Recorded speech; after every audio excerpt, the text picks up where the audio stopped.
Don't sit idle. Lazy is not good, is bad. సోమరతనమే నీ శత్రువు. వాడు ఖరాబ్ చేసిండు, ఈడు ఖరాబ్ చేసిండు అని అనుకో. కష్టపడి పనిచేసి ఫలితం ఆశించు. కృషితో నాస్తి దుర్విజయం. World is going to money, money makes many things. ఎంతో స్టెప్పింగ్ బై స్టెప్ వాకడు money wanted. All power is you, you can do anything any power. Mothers mould the children character. పిల్లల్ని కానీ రోడ్డు మీద వేయద్దు, మనకు ఎడ్యుకేషన్ అని చెప్పించాలి మంచిగా. Save the money, safety the old age అనమాట.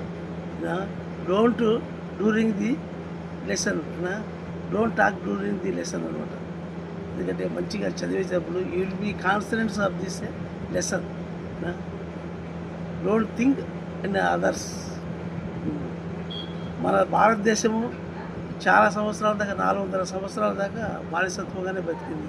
ఇతరులు అలెగ్జాండర్ వీళ్ళందరూ చాలా సంవత్సరాలు బ్రిటిష్ వాడు చాలామంది నుంచి బానిసత్వం ఉంది. ఇప్పుడు మనకి స్వాతంత్రం వచ్చింది. స్వాతంత్రం వచ్చిన కాంచి మనం ఏంటంటే మనం ఓటు హక్కు అనేది మనకు చాలా వరకు తెలవడం లేదు. అసలు ఓటు లేదు. ఓటు అంటే తూటా లాంటిది. విన్నావా? డబ్బులు తీసుకొని ఓటు వేయదు ఎవరు కూడా. అసలు ఏదో మందుకొని దానికని ఓటు తీసుకొని డబ్బులు తీసుకొని బిర్యానీకనో అప్పుడు ఓటు అంటే చూడాలండి. మనకి ఇప్పుడు రిపబ్లిక్ డే వచ్చింది. 1997 నుంచి స్వాతంత్రం వచ్చింది. ఫిబ్రవరి 22కు మనకు రిపబ్లిక్ డే వచ్చింది. మన పింగళి మనకు జాతీయ జెండా ఎగరేసింది. అప్పటి నుంచి కూడా ఇప్పుడు కూడా మనకు ఏంటంటే చాలా వరకు మనకు స్వాతంత్రం వచ్చింది. విన్నావా? ఇప్పుడు నుంచి ఓటు ఎవరు మనకి ఏంటంటే ముఖ్యమంత్రి కానీ ప్రతి ఒక్కరు కూడా ఏంటంటే నిరంకుశ పరిపాలన ఉండద్దు. మనకైతే ఓటు అంటే ప్రజలే ప్రభుత్వము, ప్రభుత్వమే ప్రజలు. అంతే. ప్రజలు దించాలనుకుంటే దించగలుగుతారు, ఎక్కించాలంటే ఎక్కించగలరు. ఓటుకు అంత విలువ ఉంటుంది.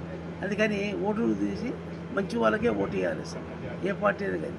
ఒక పార్టీ ఫామ్ అయిందంటే 5 years అయితే ఆఫీసర్స్ కానీ కలెక్టర్, ఎంఆర్ఓ, ఆర్టీఓ, ఎస్పీకి, సబ్ కలెక్టర్, రిజిస్ట్రేషన్ కానీ అందరికీ కూడా ఫుల్ పవర్ ఇవ్వాలి. వాళ్ళకు పవర్ ఇవ్వకుండా ఉండద్దు అసలు. ఎందుకంటే వాళ్ళకు మన ఒక వాళ్ళది వాళ్ళ ఒకటి ఫామ్ అయిందంటే 5 years ఉంటుంది. వాళ్ళందరికీ కూడా ఏంటంటే ఫుల్ వాళ్ళది సర్వీస్ ఎంత 35 నుంచి 45 years దాకా ఉంటుంది సర్వీసు. అందుకని వాళ్ళు ఒక తొత్తులాగా వాడుకోవద్దు అసలు. వాళ్ళు ఫుల్ పవర్ ఇవ్వాలి ఆఫీసర్స్ అందరికీ అనమాట. అసలు ఐఏఎస్ అంటే అడ్మినిస్ట్రేషన్ అనమాట. అసలు ఐపీఎస్ కానీ రచన